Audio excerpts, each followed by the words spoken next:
International translation day है 30 सितंबर।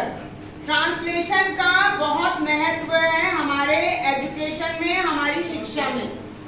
हमें कोई भी शब्द जो है अगर हम उसको पढ़ते हैं तो उसका अनुवाद अगर हम करते हैं तो हम उसको अपनी भाषा में आसानी से समझ पाते हैं।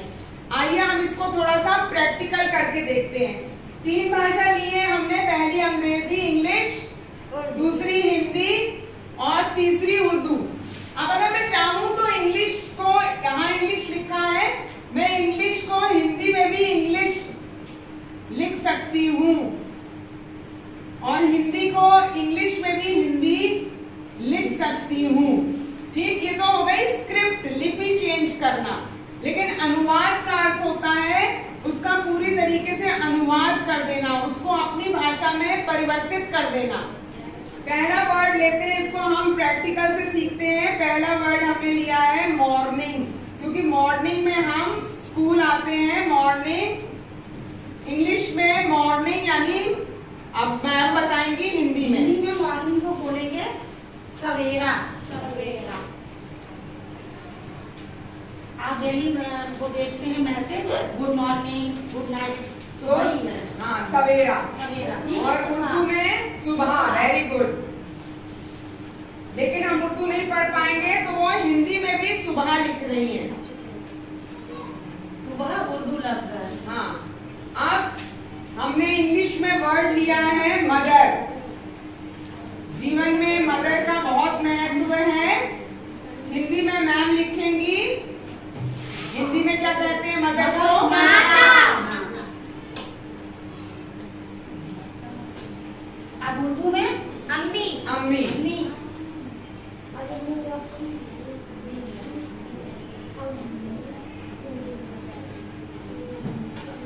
इसी तरीके से तीसरा शब्द मान लीजिए, क्योंकि जंक्शन है बरेली। अब बरेली, तीनों में बरेली ही लिखा जाएगा, उसका हम अनुवाद नहीं कर सकते। तो मैंने, अगर जंक्शन में हमें उतरना है तो हमें बरेली ही देख के उतरना है। मैं अंग्रेजी पढ़ सकती हूँ तो मैं उसको लिखूंगी बरेली। मैंने देखा बरेली। हिंदी में, हिंदी वाला अगर जिसको ज्ञान होगा वो हिंदी में पढ़ लेगा कि बरेली स्टेशन आ गया है। Bareilly all over world Bareilly पढ़ा जाएगा। उर्दू भाषी होगा वो उर्दू में पढ़ लेगा और उतर जाएगा कि उर्दू बरेली। हाँ, बरेली लिखा है, पर यहाँ पे अनुवाद नहीं हुआ, यहाँ पर सिर्फ लिपि चेंज हुई है। लिपि को चेंज किया। तीनों भाषाओं में बरेली ही है। अब यहाँ पर हम आते हैं, नेक्स्ट शब्द में आते हैं नाइट, NIGHT, नाइट। नाइट को हिंदी में क्या कहते हैं? रात्रि। अनुवाद हो गया हिंदी में रात्रि। अब उर्दू में शब। Very good.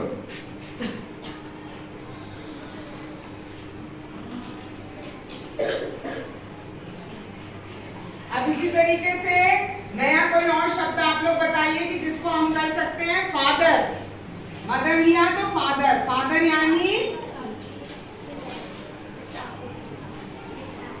हिंदी में पिता। Very good.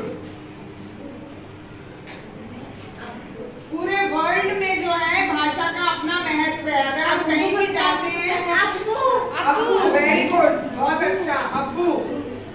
देखिए, अपनी भाषा में उस शब्द को कहने से अपनापन लगता है। गुजरात में जाएंगे तो माँ को हम लोग कहते हैं बा, तो वो अपनी भाषा में लिखेंगे बा।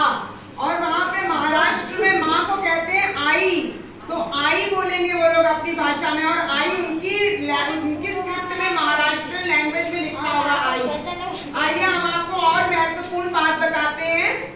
ये हमारे पास नोट है, 20 रुपए का नोट है, और ये नोट के अंदर देखिए भाषाएं लिखी है यहाँ पर, विभिन्न भाषा, और विभिन्न भाषा में 20 रुपए लिखा हुआ है।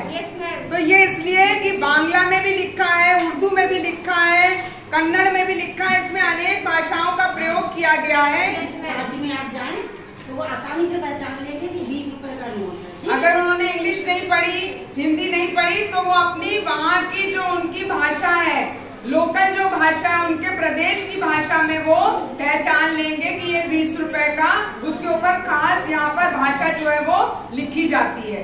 तो इस तरह से आज आपको पता चला कि अनुवाद का कितना महत्व है हमारे जीवन में। और आजकल तो मोबाइल में भी आपको बहुत सारी भाषाएं मिलने लग गई है। मान लीजिए कंटिन्यू लिखा है और आपको समझ नहीं आ रहा, आपने हिंदी में किया तो वो कहता आगे बढ़िए, ठीक है ना, तो आपको आगे बढ़िए समझ आ जाता है जल्दी से, तुरंत। तो अब इंटरनेट ऐसी चीज है जिसमें कि भाषा भी सीमित नहीं रह गई है। तो आशा है आप लोगों को ये अनुवाद दिवस के बारे में आज ये गतिविधि समझ आई होगी। ठीक है, थैंक यू।